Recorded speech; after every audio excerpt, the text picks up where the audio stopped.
సాంకేతికత నానాటికి వేగంగా అభివృద్ధి చెందుతోంది. దానిని సృష్టించిన వారి ఉద్యోగాలకే ఎసరు పెట్టేస్తోంది. 100 మంది చేసే పని ఒకరితో పూర్తవుతున్నప్పుడు యజమానికి చాలా డబ్బులు ఆదా అవుతాయి. ప్రస్తుతం ఇది వినటానికి బాగానే ఉంది. కానీ భవిష్యత్తులో పరిస్థితులు ఎలా ఉంటాయో ఊహించడం కూడా కష్టం. ఉద్యోగాలు ఉండవు. ఏఐ ప్రభావంతో క్రమక్రమంగా మధ్యతరగతి వర్గం కనుమరుగవుతుందని ఇప్పటికే కొందరు జోస్యం చెబుతున్నారు.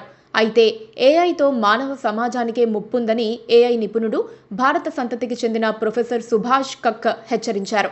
ఏఐ కారణంగా 2300 సంవత్సరం నాటికల్లా ప్రపంచ జనాభా కేవలం 100 మిలియన్లకు కుంచుకుపోతుందని హెచ్చరించారు. న్యూయార్క్, లండన్ వంటి మహానగరాలు నిర్మానుష్యంగా మారిపోతాయని అంటున్నారు. ఒక పత్రికకిచ్చిన ఇంటర్వ్యూలో ఈ విషయాలను తెలియజేశారు.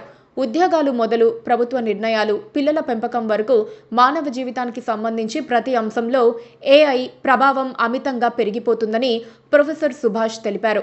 మనుషులకుండే చైతన్యం ఏఐకి లేకపోయినా మనం చేసే పనులన్నీ అది చేసి పెడుతుందని అన్నారు.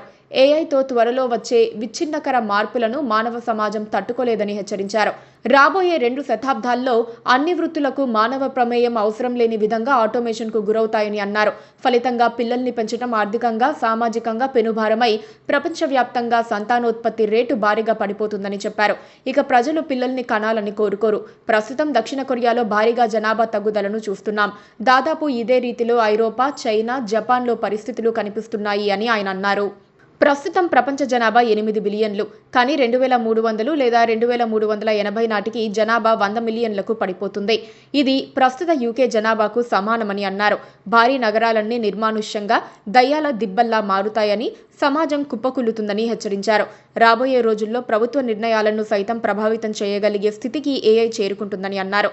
ఇప్పటికే యుఎస్, యూరోపియన్ యూనియన్లో పలు నిర్ణయాలను ఏఐ ఆల్గోరిథంలు ప్రభావితం చేస్తున్నాయని చెప్పారు. Please subscribe to KTV Telugu. KTV Telugu.